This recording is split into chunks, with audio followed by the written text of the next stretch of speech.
desse instante, beleza? Boa tarde para vocês. Espero que vocês estejam bem. A gente já tem condição, então, de começar a discutir alguns exemplos, algumas situações envolvendo a equação de Euler-Lagrange. Os exemplos iniciais que eu vou apresentar são exemplos que nos remetem a problemas que são bastante conhecidos, que vocês já viram na física newtoniana. Alguns até bem manjados, vamos dizer assim. Ainda assim, é importante perceber como que o formalismo lagrangiano pode funcionar, tá certo? E vai nos dar exatamente os mesmos resultados que a gente tem que o formalismo newtoniano. É uma questão de confiança no método mesmo. Por quê? E aí que você começa a abordar problemas que você nunca viu ou nunca tratou do formalismo newtoniano, eventualmente você pode se questionar, puxa, mas será que esse resultado realmente é verdadeiro? Será que isso realmente procede? Então a gente vai ver que sim, é verdade que a gente pode confiar bastante no formalismo lagrangiano, tá certo? Então, como primeiro exemplo, eu vou tratar um exemplo bem manjadão, que é o exemplo do pêndulo simples.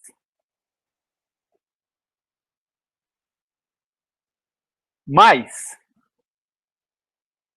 eu vou tratar o pêndulo simples em coordenadas cartesianas. Por que isso? Basicamente, para a gente perceber por que às vezes é vantajoso você migrar para um outro sistema de coordenadas generalizadas. Então, vamos imaginar que a gente tem o nosso bom e velho pêndulo simples, onde eu vou colocar um fio de comprimento L sustentando uma pequena partícula de massa M na sua extremidade. Um eixo Y aqui na minha vertical, um eixo X aqui na horizontal, aqui é a origem do meu sistema de coordenadas, e em um determinado instante, ao longo da oscilação desse pêndulo, eu tenho um ângulo θ, tenho uma coordenada Y na vertical e uma coordenada X na horizontal, tá certo? Vou fazer o seguinte, eu vou adotar, mas é por uma questão de conveniência, não precisa ser dessa forma, mas eu vou adotar o sentido positivo do eixo vertical para baixo. Isso não é obrigatório, como eu disse, mas como a gente vai fazer medições do ponto de suspensão do pêndulo para baixo, e o pêndulo, nós estamos admitindo que nunca vai passar para a parte de cima, né? Ele nunca vai ser localizado acima do eixo X. Então, digamos, não faz sentido você querer dividir um eixo em duas partes, uma com valores positivos da coordenada, outro com valores negativos, tá certo? O movimento ele está restrito a esse semiplano inferior, abaixo do eixo X. É isso que justifica, então, essa minha necessidade, não vou dizer necessidade, mas essa minha opção, né, por colocar o eixo Y orientado para baixo, no sentido positivo do eixo X. Vamos lá, então. Vamos, então, começar escrevendo a nossa lagrangiana. Lagrangiana, a gente já definiu, ela é a razão entre a energia cinética do objeto e a energia potencial desse objeto. No nosso caso, a gente tem apenas uma energia potencial, que é a energia potencial gravitacional. A energia cinética é meio da massa vezes o quadrado da velocidade do objeto. Mas em coordenadas cartesianas, o V ele seria a derivada da coordenada x em relação ao tempo na direção y, mais a derivada da coordenada y em relação ao tempo na direção j. Ou seja, ele vai ser igual a x ponto na direção y mais y ponto na direção j. V ao quadrado, no final das contas, é o produto escalar de V com o próprio V. Isso aqui me daria, então, x ponto ao quadrado mais y ponto ao quadrado. Então, a nossa energia cinética poderia ser expressa como meio da massa vezes x ponto ao quadrado mais y ponto ao quadrado. A energia potencial que nós temos é somente a energia potencial gravitacional. Se a gente opta por colocar o eixo y orientado positivamente para baixo, então a minha energia potencial vai ser massa vezes gravidade vezes a própria coordenada y em que ele se encontra.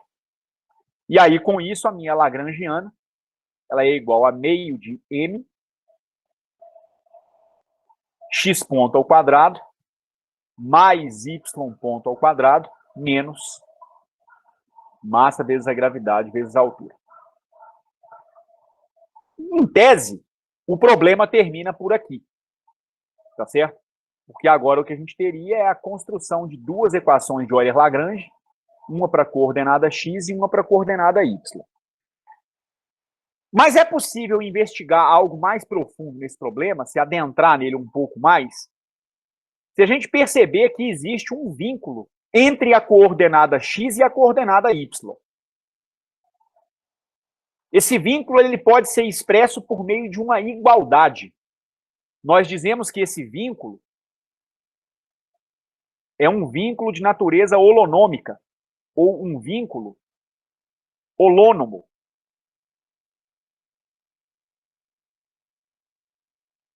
Eu ainda não estou detalhando o problema dos vínculos, não, mas a terminologia de vínculos holônomos ou holonômicos basicamente diz respeito a restrições que são impostas por meio de uma igualdade, por meio de uma equação. Então, é um vínculo descrito por uma igualdade.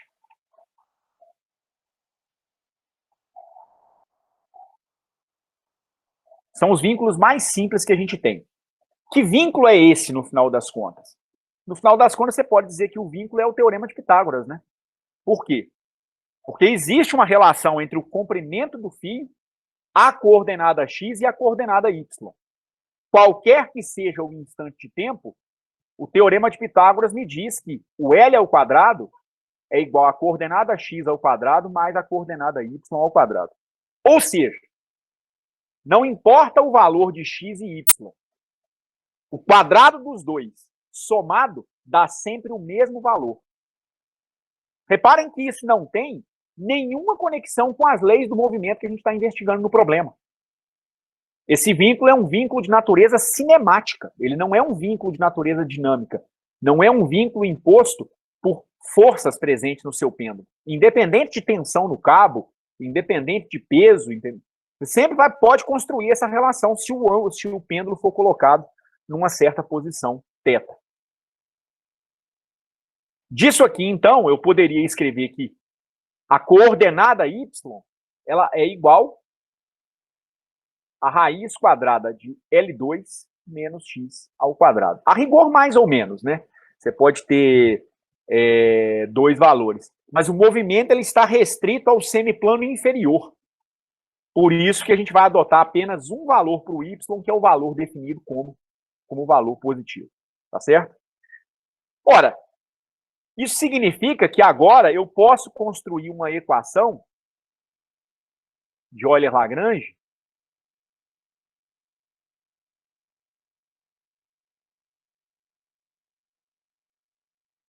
para x ponto e x, a partir de uma lagrangiana que dependa apenas de x. Porque o y, que aparece na minha energia potencial gravitacional, está escrito em função de x. Eu poderia fazer, então, a mesma coisa com o y ponto. Então, o que vai ser o y ponto? Y ponto vai ser a derivada da coordenada y em relação ao tempo. E é igual a derivada em relação ao tempo da raiz de L ao quadrado menos x ao quadrado. Você pode aplicar a regra da cadeia. Se você aplicar a regra da cadeia, isso aqui daria como resultado o seguinte. Isso dá 1 sobre 2 vezes a própria raiz, ou 1 sobre L2, menos x ao quadrado, vezes a derivada do cara que está no numerador. O L é uma quantidade constante. Então, a derivada de L2 em relação ao tempo é zero. X2 é que não é constante, porque a coordenada X não é constante. Isso aqui me daria como resultado menos 2 vezes X, que é a derivada de X2, em relação a X. Só que eu tenho que fazer, pela regra da cadeia, a derivada de X em relação ao tempo. Então, aqui eu ficaria com menos 2x, x ponto. O 2 racha fora com o 2. E aí, com isso, eu obtenho uma expressão para y ponto em função da coordenada x e da correspondente velocidade x ponto. A minha lagrangiana, então, passa a ser escrita como meio da massa vezes x ponto ao quadrado mais y ponto ao quadrado. Então, mais x ao quadrado vezes x ponto ao quadrado, elevando então o numerador dessa relação ao quadrado, o sinal negativo é eliminado, né? Dividido pela raiz de L2 menos x ao quadrado. Que elevado ao quadrado dá simplesmente L2 menos x2. Menos mg vezes a coordenada y, que é igual a raiz de L2 menos x ao quadrado. Essa aqui seria a expressão da sua lagrangiana para as coordenadas x e x ponto. Basicamente, essa seria a nossa relação. Ok? Alguma pergunta até esse ponto? Não, tranquilo. Agora, observem o seguinte. Como é que você vai construir a equação de Euler-Lagrange? Ela é a derivada em relação ao tempo da derivada da sua lagrangiana em relação a x ponto menos a derivada da lagrangiana em relação à própria coordenada x. E isso aqui tem que ser igual a zero. Então, a primeira coisa que a gente tem que fazer é fazer a derivada da lagrangiana em relação a x ponto. Del L, del x ponto. Meio de m é uma constante. Derivada de x ponto ao quadrado em relação a x ponto. 2 vezes x ponto. Mas x não depende de x ponto explicitamente. Então, o x2 pode ser tratado como uma constante. X ponto ao quadrado tem que ser derivado em relação a x ponto. 2. X ponto. Dividido por L2 menos x ao quadrado. Tem mais alguma dependência em x ponto? Não. Ela ficou confinada somente à parte de energia cinética. Não há nenhuma dependência em x ponto na parte de energia potencial. Ok? Agora eu tenho que derivar a derivada da lagrangiana em relação a x ponto em relação ao tempo. Então, a derivada da lagrangiana em relação a del L, del x ponto, é a derivada em relação à lagrangiana de quê? Meio da massa que multiplica. Derivada de x ponto em relação ao tempo. É uma derivada segunda, é derivada da derivada primeira. Então, isso aqui vai me dar 2 vezes x2 ponto. Aí agora eu tenho que derivar essa carroça aqui em relação ao tempo. Essa é uma derivada mais trabalhosa.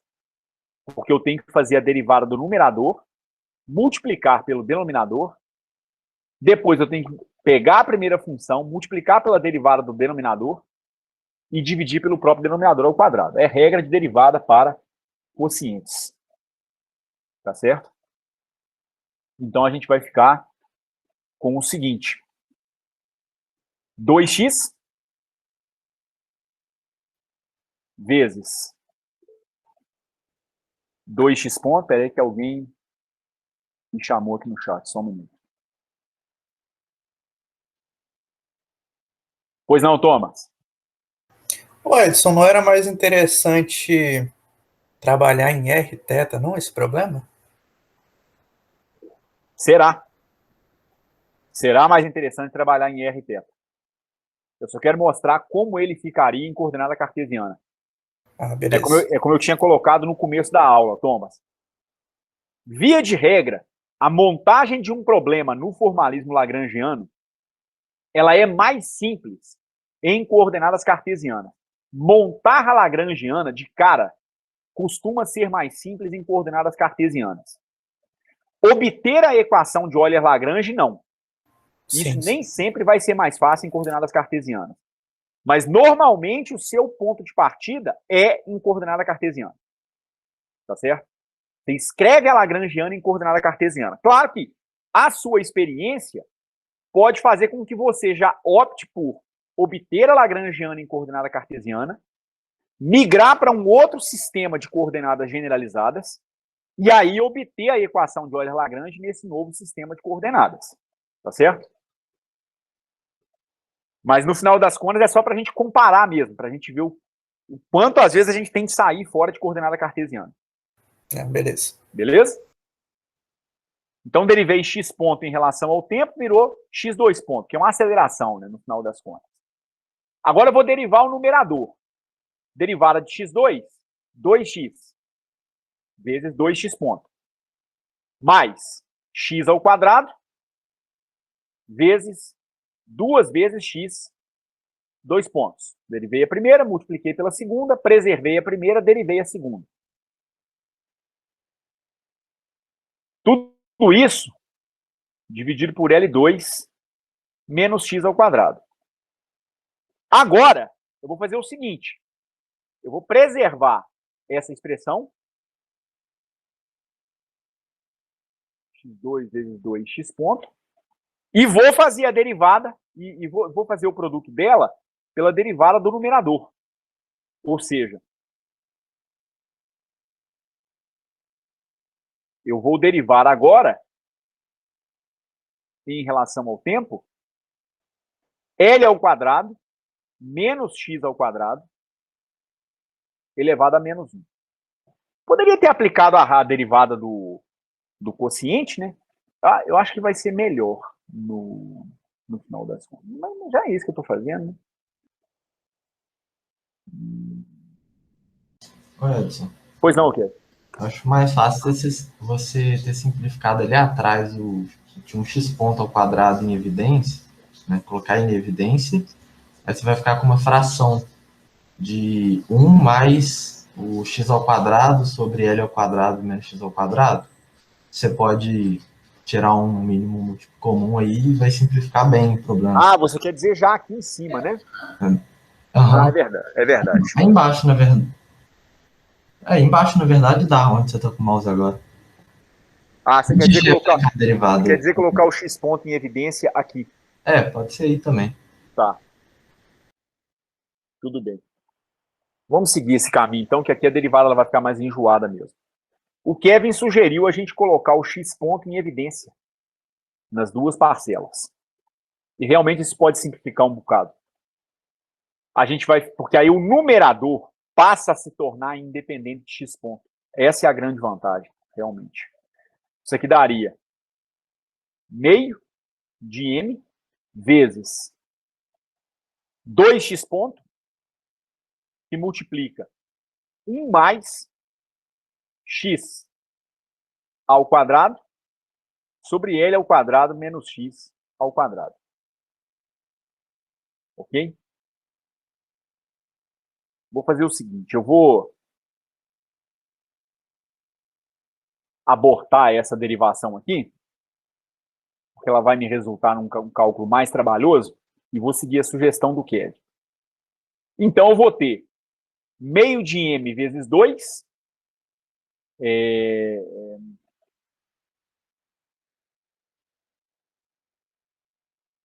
E agora eu tenho que fazer a derivada em relação ao tempo, né? Tá certo. Ô, Edson, mas põe ali um mínimo em evidência. Tira um mínimo ali, porque aí você elimina o x ao quadrado do numerador. Sim. Você quer dizer aqui, né? É. Que o menos x2 vai cancelar com o x2, né? Então anula essa linha toda aqui. Verdade, bem observado. Então eu vou ficar com a derivada da minha lagrangiana em relação a x ponto, escrita como meio de 2mx ponto. Aqui eu já poderia simplificar esse 2 com esse 2, que multiplica L2 sobre L2 menos x2. Porque ao tirar o mínimo múltiplo comum, o numerador dessa primeira fração vai ser L2 menos x ao quadrado, que somado com x2, esse x2 ele é eliminado. Então essa seria a expressão da derivada da sua lagrangiana em relação a x ponto. Ok? Aí agora a gente tem a derivada em relação ao tempo de del L e del x ponto. E aí realmente a expressão para ser derivada ficou muito mais simples, né? Vamos derivar a primeira expressão, que é m L ao quadrado, L ao quadrado sendo uma constante, né? Vezes a derivada de x ponto em relação ao tempo, que é x, 2 pontos. Derivei a primeira, então, vou multiplicar isso pela segunda, que é o denominador, L2 menos x2. Menos. Preservo agora a primeira, m, x ponto, L ao quadrado, e multiplico pela derivada do denominador, L2 menos x2, derivada em relação ao tempo. O L é um termo de vínculo, o L é constante, é o comprimento do seu fio. Não varia com o tempo. A derivada vai dar zero. Aí sobraria a derivada de x2 em relação ao tempo. Tem que fazer a derivada em relação a x, depois fazer a derivada de x em relação ao tempo. Com o sinal negativo que você tem aqui, isso aqui vai dar menos 2x vezes x ponto. Sobre L ao quadrado menos x ao quadrado, tudo isso elevado ao quadrado. Isso nos dá o que, então? M L ao quadrado, que multiplica x2 pontos L2 menos x2 pontos x2 menos com menos dá mais. ML2 já coloquei em evidência. X ponto vezes 2x vezes x ponto. Então, isso aqui vai dar 2 vezes x vezes x ponto elevado ao quadrado. E isso dividido por L2 menos x2 elevado ao quadrado. Essa é a derivada em relação ao tempo da derivada da lagrangiana em relação a x ponto. Edson, você colocou ao quadrado ali errado. O ao quadrado no x ponto, não? Em cima? Em cima, no x ponto ao quadrado. Isso. Beleza. Aí agora vem a derivada da lagrangiana em relação a x. Alguém pediu para entrar na sala, gente.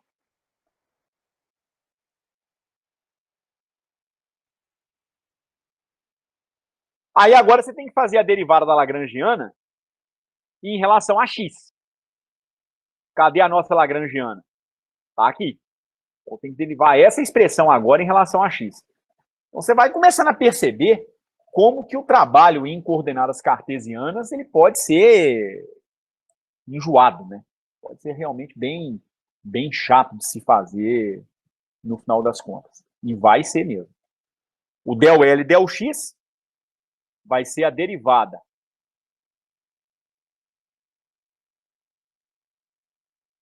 em relação a X de meio de M, X ponto ao quadrado, que multiplica 1 mais X ao quadrado sobre L2 menos X ao quadrado menos mg que multiplica y. O y é o quê? Raiz de L2 menos x ao quadrado. O y é uma função da coordenada x. Teria que derivar essa tranqueira aqui agora. Certo? Isso aqui vai me dar o quê? Meio da massa vezes x ponto ao quadrado, que é uma constante em relação a x. Aí eu tenho que derivar em relação a x 1 mais x2 sobre L2 menos x2. Mas o 1 é zero. A derivada de 1 é zero, porque ele é constante. Tenho que derivar x2 sobre L2 menos x2. Isso vai me dar 2x, que é a derivada de x2. Multiplicando L2 menos x ao quadrado. Derivada do numerador vezes o próprio denominador. Menos x ao quadrado vezes a derivada do denominador. Derivada do denominador, o L ao quadrado é uma constante. Mas x2 depende de x. Derivada em relação a x, isso aqui vai dar menos 2x. Sobre o quadrado do denominador. L2 menos x ao quadrado elevado ao quadrado. Menos massa vezes a gravidade, que multiplica derivada de raiz de L2 menos x2, cujo resultado é menos 2x, já aplicando a regra da cadeia, sobre 2, que multiplica L ao quadrado menos x ao quadrado. Essa é a derivada da sua lagrangiana em relação a x. Ela até pode ser um pouquinho simplificada, tem alguns aspectos nela que poderiam ser simplificados. Por exemplo, 2x que multiplica x ao quadrado vai dar 2x ao cubo, com um sinal negativo. Aqui eu tenho x2 que multiplica 2x, mas vai sair com um sinal positivo. Também vai dar 2x ao cubo. Então, essas parcelas, em x ao quadrado e x no numerador da primeira parcela, elas se cancelam. Vai sobrar apenas o termo que não é dependente de x ao quadrado. É o termo que vai com L ao quadrado. Então, isso daria meio da massa vezes x ponto ao quadrado, que multiplica 2x L ao quadrado, a dependência em x ao cubo ela vai desaparecer no primeiro e no segundo termo, sobre 2 vezes raiz de L2 menos x ao quadrado. E eu posso eliminar esse 2 com esse 2 aqui. Menos, aliás, mais, porque esse sinal negativo da derivada se combina com o menos que veio da minha lagrangiana. Esse 2 pode ser eliminado com esse 2. mg. Aqui tem que fechar esse cara, ele tem que ser fechado aqui em cima também, né? Que esse cara é o termo de energia cinética, esse vem da energia potencial. Então, menos com menos vai dar mais. mg, x sobre a raiz de L ao quadrado menos x ao quadrado. Essa é a derivada da sua lagrangiana em relação a x. E aí agora, para construir a equação de Euler-Lagrange, eu tenho que combinar a derivada em relação ao tempo de del L del x ponto menos del L del x igual a zero. Que é essa expressão louca que a gente tem aqui, né? ML2 que multiplica x2 ponto L2. Isso aqui vai dar ML ao quadrado que multiplica x2 ponto L2. Menos x2 ponto x2. Então, vou ficar com x2 ponto que multiplica L2 menos x2. Mais 2x, x ponto ao quadrado.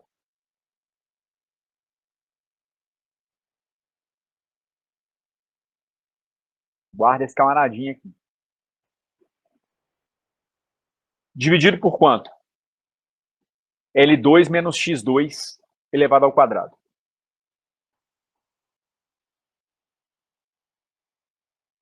Menos.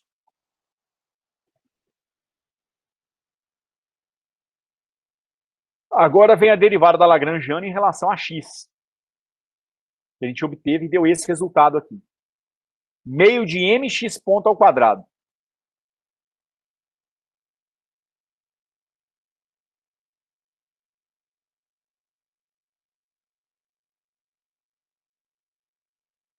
Vezes x, L ao quadrado.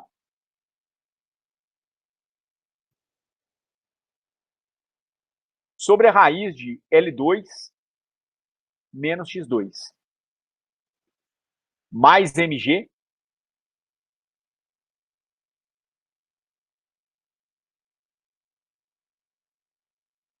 Multiplica x sobre a raiz de L2 menos x ao quadrado. Deixa eu apenas conferir um sinalzinho aqui. Não, tá certinho. Del L, del X é esse cara.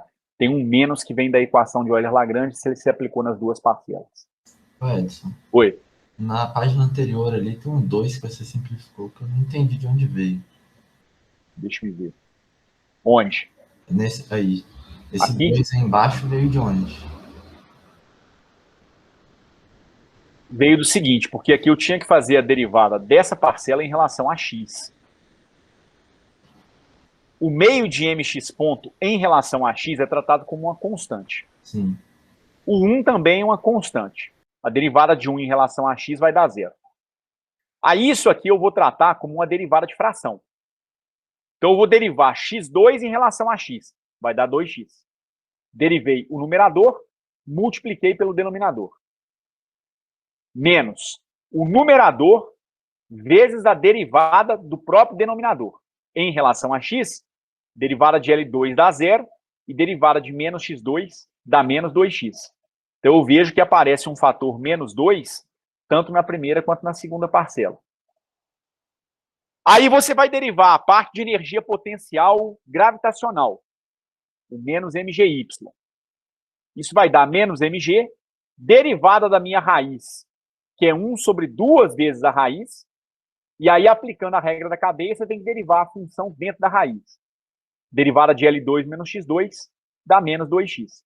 Surge 1/2 da derivada da raiz quadrada, Kevin, e 2 no numerador que vem da regra da cadeia. Esse 2 é simplificado com esse 2. Sim, mas eu estou falando embaixo, na parte, o termo anterior, que você fez uma derivada de divisão. Ah, tá certo. Eu até percebi um outro erro. Aqui não é, na verdade, raiz de L2 menos x2, não. Aqui é L2 menos x ao quadrado. Raiz de L2 menos x2 é na parte de energia potencial gravitacional, não na parte de energia cinética. Estou ruim hoje, hein? Não, era isso aí que eu estava falando. Então não tem esse camarada aqui.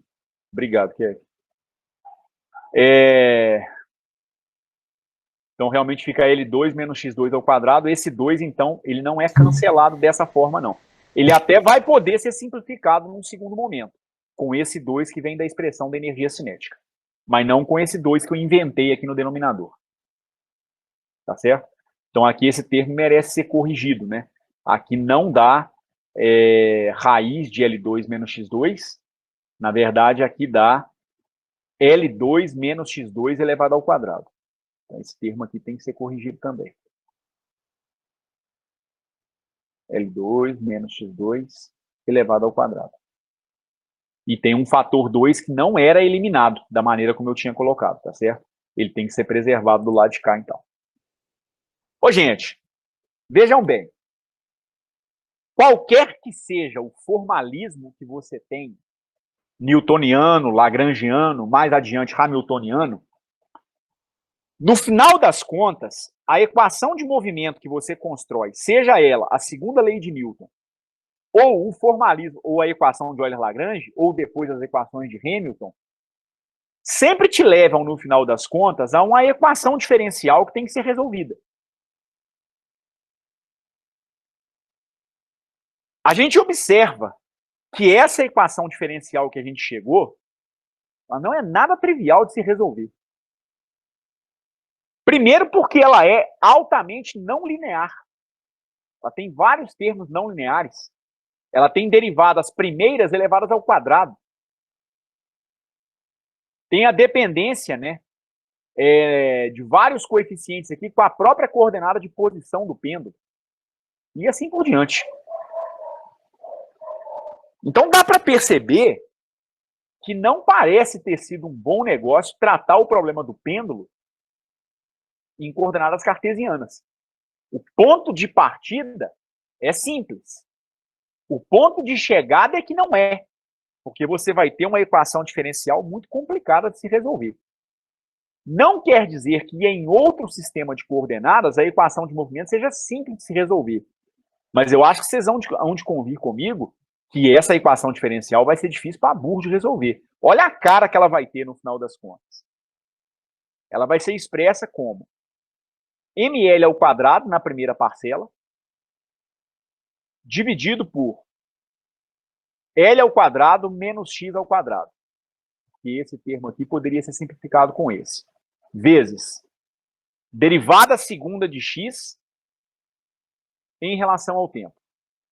Depois vem mais ml2 sobre L2 menos x2 elevado ao quadrado. Vezes 2x. Vezes a primeira derivada da posição do pêndulo ao quadrado. Então, dx dt elevado ao quadrado. Esse termo aqui é um termo que complica muito a solução de qualquer equação diferencial. Potências de derivadas numa equação diferencial são problema à vista. Muito provavelmente essa equação não vai ter solução analítica. A rigor, nem em coordenadas polares você tem solução analítica exata. Você tem que fazer uma aproximação numérica, se você quiser resolver o problema exato. A não ser que você queira trabalhar com pequenas oscilações. Aí dá para resolver exatamente. Não é o caso. Nem migramos para coordenadas polares ainda. Aqui a gente vai ter outro termo bastante não linear. É outro termo que vem com x ponto ao quadrado. E assim por diante. Então nem vou colocar os demais termos, não. Essa é a cara que a equação diferencial possuiria. Mas, sem dúvida, é uma equação diferencial muito complicada de se resolver.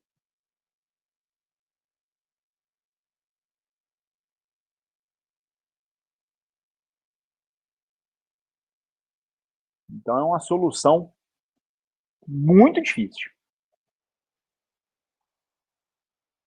Mas não era de se assustar que caísse num problema de difícil solução. Porque coordenadas cartesianas nem sempre são boas para você tratar um problema que está acontecendo ao longo de uma curva. Então, o mais adequado talvez seja tratar esse problema em coordenadas polares. E aí, naturalmente, a gente vai ver que a coisa vai ser muito mais simples, até mesmo em termos de redução de variável.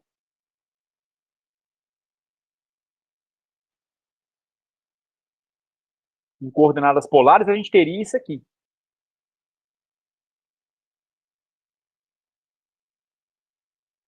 Você tem o seu pêndulo, e aí esquece a coordenada x, esquece a coordenada y. Você marcaria a posição do pêndulo por meio do ângulo que o fio faz com a vertical e a distância do pêndulo até a origem, que seria um raio. Só que esse raio, ele é fixo, porque o L é fixo. O L é uma constante no problema. Não há nenhuma variação de comprimento, nenhuma variação de posição ao longo da direção radial. Apenas na direção polar, na direção angular. O ponto de partida, no final das contas, é o mesmo. Você escreve a sua equação de movimento a sua lagrangiana, perdão. Você escreve a lagrangiana em coordenadas cartesianas. É a melhor maneira de começar. Espera aí que mais uma pessoa chegou. Deve ser Gabriele.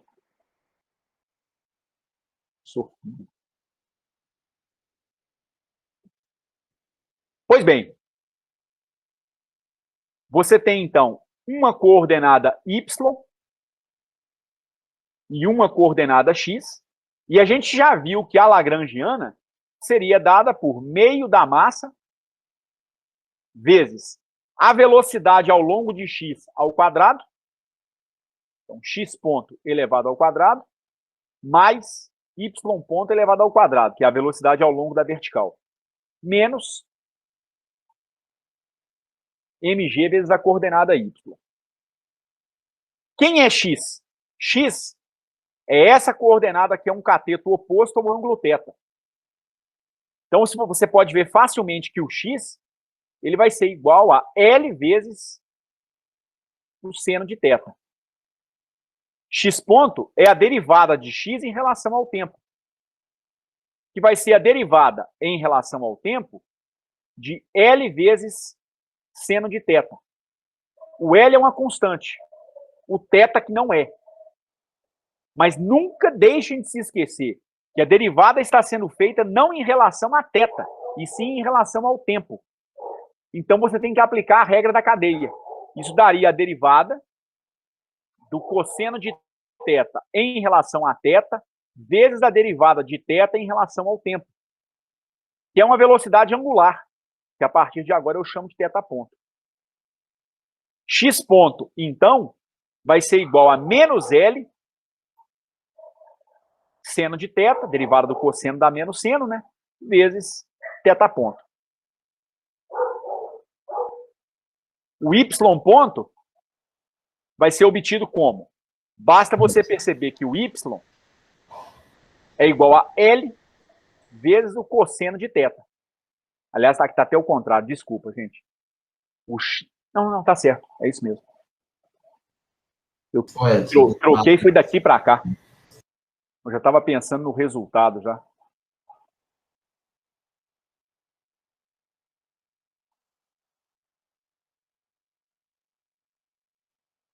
Aqui é seno de θ, a derivada vai dar cosseno de θ. E aí não tem esse sinal negativo, né? Então dá L cosseno de θ até θ ponto. Com o y igual a L cosseno de θ, o y ponto vai ser igual, esse sim, menos L vezes seno de θ vezes θ ponto. A sua lagrangiana, em coordenadas polares, seria então escrita como meio da massa que multiplica x ponto ao quadrado, L ao quadrado, θ ponto ao quadrado, cosseno ao quadrado de θ. O y ponto ao quadrado vai nos dar L ao quadrado, θ ponto ao quadrado, mais seno ao quadrado de θ. Menos massa vezes a gravidade vezes a altura y, que é L cosseno de θ.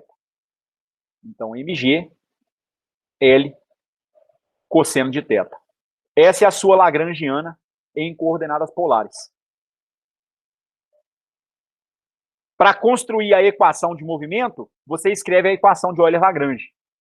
Derivada em relação ao tempo, da derivada da lagrangiana em relação a θ ponto, menos a derivada da lagrangiana em relação a θ, igual a zero.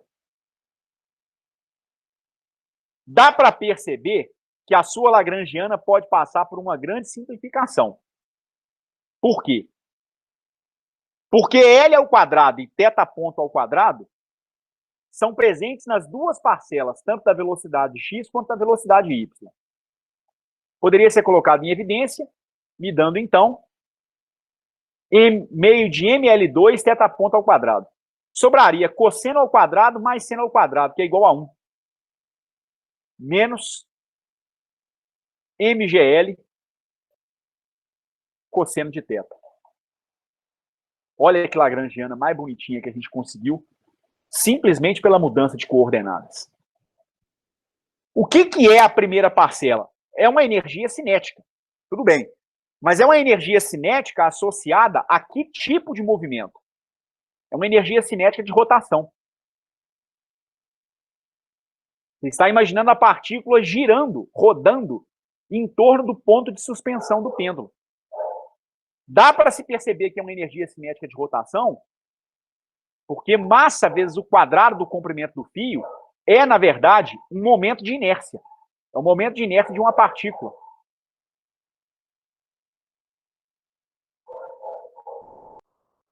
E θ ponto é uma velocidade angular. Meio de I ômega 2. Tá certo? Ele me chamou aqui no chat, só um minutinho.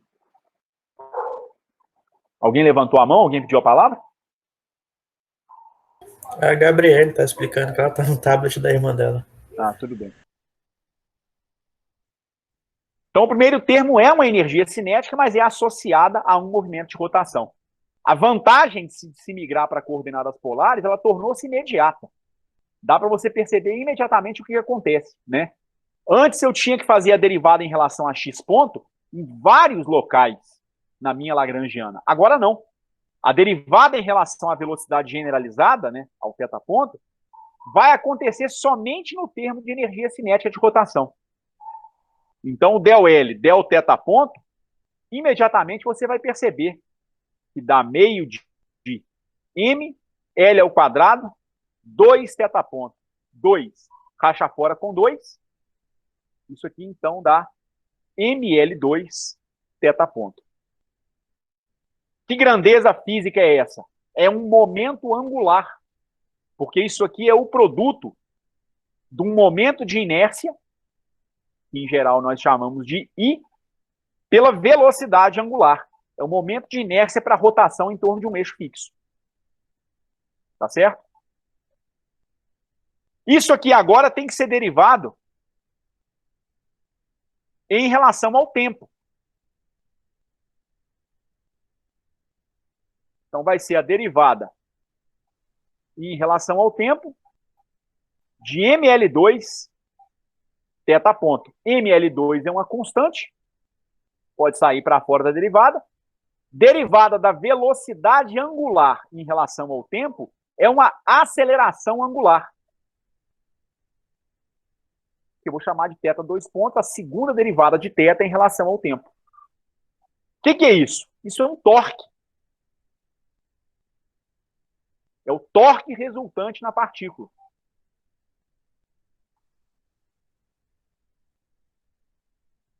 É o produto do momento de inércia pela aceleração angular. É o torque resultante sentido pela partícula.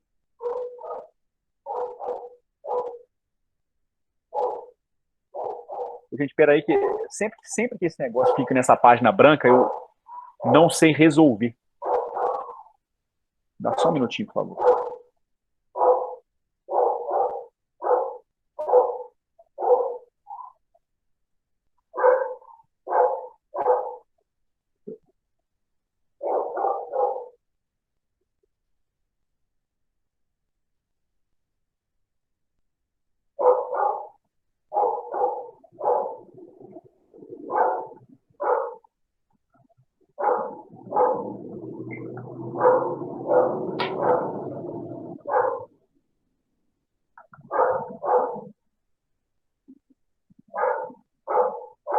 Saiu do modo da...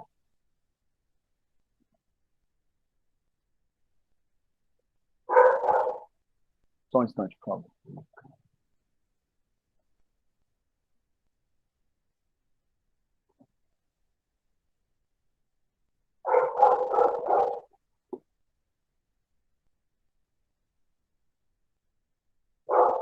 Pode. Pode deixar depois de mim.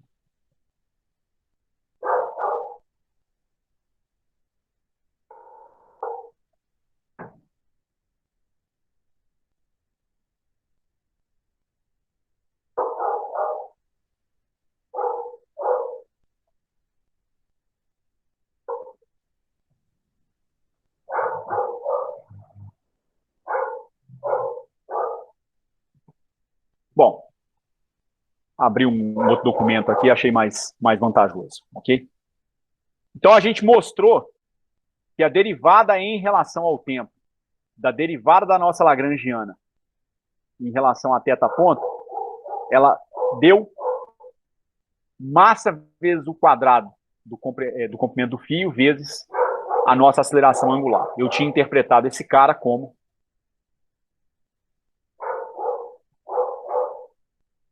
o torque resultante. A outra parcela da equação de Euler-Lagrange é a derivada de L em relação ao próprio θ. Mas a nossa lagrangiana ficou tão simples que a única dependência em θ que a gente tem é no termo de energia potencial gravitacional. A lagrangiana, na parte de energia potencial, ela deu menos mgl cosseno de θ. Isso aqui me dá como resultado menos mgl, derivada de cosseno de θ em relação a θ, menos seno de θ, ou mgl seno de θ. Ô, gente, alguém me chamou aí no chat? Ô, Edson, você não está compartilhando, não. Ai, meu Deus do céu. Foi mal, Pedro. E demais.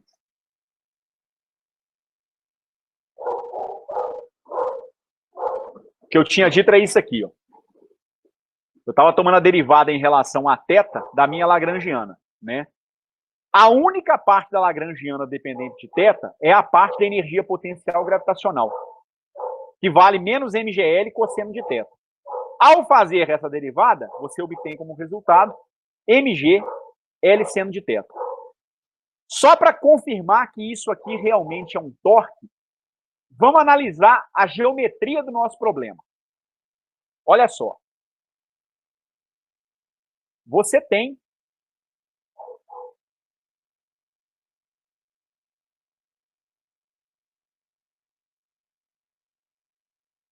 um pêndulo simples fazendo um ângulo θ com a vertical. Vamos pensar agora em termos newtonianos. Vamos pensar então em termos das forças presentes no nosso objeto. De imediato, a gente vê a presença da força peso atuando verticalmente para baixo. Nós também temos a tração do cabo. Então, o cabo ele é tensionado, ele é puxado, puxa então o objeto nessa direção, tá certo? Ao longo do próprio comprimento do cabo. Eu tinha dito agora há pouco que a derivada em relação ao tempo de ΔL, Δθ ponto, me deu ml ao quadrado, θ 2 pontos, e isso aqui eu interpretei como sendo um torque resultante. E é. O produto do momento de inércia pela aceleração angular é um torque resultante. Claro que, então, a outra parcela da equação de Euler-Lagrange, o ΔL, Δθ, também tem que ser um torque, para que a equação ela seja consistente. Então, isso aqui também tem que ser igual a um torque. De qual torque nós estamos falando? Nós estamos falando, nesse caso, do torque gravitacional. É o torque provocado pela força peso. Porque a força de tensão não provoca torque nesse problema. Como a partícula está descrevendo uma curva em torno desse ponto, em todos os instantes de tempo, a tensão está alinhada com a distância que separa a partícula do eixo de rotação. Então, a tensão no cabo não vai provocar torque nesse problema, mas o peso vai. O peso vai provocar torque. Qual vai ser o torque provocado por essa força-peso? Você pode pensar de duas maneiras. Ou você decompõe a força-peso, que, digamos, é o mais óbvio, ou você decompõe o comprimento do cabo numa direção perpendicular ao fio e numa direção perpendicular à vertical e numa paralela vertical. O seu fio, ele tem um certo comprimento L. Se você fizer a decomposição do L, você vai ver que você vai ter uma projeção na horizontal que vai ser igual a L seno de θ. E uma projeção na vertical que é igual a L cosseno de θ. Como é que você calcula o módulo de um torque? Você multiplica o módulo da força por aquela distância que a gente chama de braço de alavanca, que é a distância que separa a partícula da linha que vai passar pelo eixo de rotação. A linha que passa pelo eixo de rotação é uma linha vertical. O braço de alavanca é esse aqui, então. Então, o torque da força-peso em torno do ponto O, em módulo, seria o produto de L seno de θ, que é o braço de alavanca, pela força-peso, cujo módulo é mg. Isso aqui, então, dá mgl seno de θ. Então, está evidenciado que esse termo realmente é um torque. É por isso que, nesse sentido, a gente costuma dizer que o del-L, del-θ, é aquilo que a gente chama no formalismo lagrangiano de uma força generalizada. A força generalizada, ela não é exatamente uma força, ou não precisa ser exatamente uma força. Ela pode sim ser uma força, em problemas que envolvem translação. Mas em problemas ao longo de curvas e que podem envolver algum tipo de rotação, eventualmente ela pode ser um torque. Então, nesse caso, minha força generalizada desempenha o papel de um torque. Tá certo? Só para finalizar a montagem da equação de movimento, a gente ficaria com derivada da lagrangiana em relação a θ ponto, e essa derivada em relação ao tempo, menos del-L, del-θ, igual a zero. ml ao quadrado, θ 2 pontos, menos. Quanto deu a derivada da lagrangiana em relação a θ? Menos mgl seno de θ igual a zero. Você pode, se você quiser, dividir isso tudo pela massa. Posso simplificar L2 com L, né? Posso fazer uma divisão por L nos dois termos. A massa vai ser eliminada também. Então, θ 2 pontos vai ser igual a quanto? Menos com menos dá mais, transpõe para a direita, vai ganhar um sinal negativo. Isso vai dar menos G sobre L vezes seno de θ. Que é a equação diferencial de um pêndulo simples. É a equação de movimento de um pêndulo simples. Tem solução? Analítica, não. Essa equação aqui, ela só poderia ser resolvida via métodos numéricos. O que a gente consegue resolver de forma analítica é uma coisa que vocês aprendem lá em Física 2, que é tratar esse mesmo problema, porém supondo pequenas oscilações. Então você aproxima o seno de θ por aproximadamente θ. Lá em Física 2, vocês com certeza viram isso. Ok?